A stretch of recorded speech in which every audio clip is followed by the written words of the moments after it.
જૂનાગઢના માંગરોળની અંદર માવઠાને કારણે ખેડૂતોને ભારે નુકસાન પહોંચ્યું છે અને આ વરસાદે ખેતરોની અંદર પાકને મોટું નુકસાન પહોંચાડ્યું છે, જેના કારણે ખેડૂતોનું વ્યાજે લીધેલા પૈસા પર કરેલું વાવેતર નિષ્ફળ નીવડ્યું છે।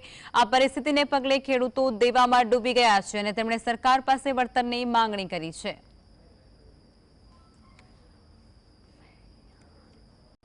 અમારે એટલો ખર્ચો કર્યો, વરસાદ થતા અમારી પથારી ફરી ગઈ, સાહેબ ને કઈ અમારે કયો રસ્તો કાઢવો? અમારે જોવું તો ખરા।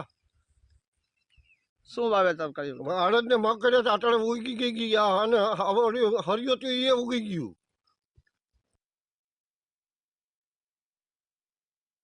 ખેડૂતને જગતનો તાત કહેવાય છે।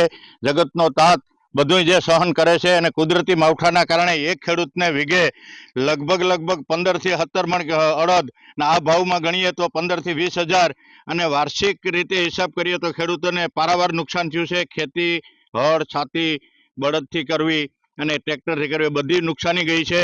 આવનારા દિવસોમાં ખેડૂતોને સરકાર સહાય ચૂકવે એના માટે હું પ્રયત્નશીલ છું।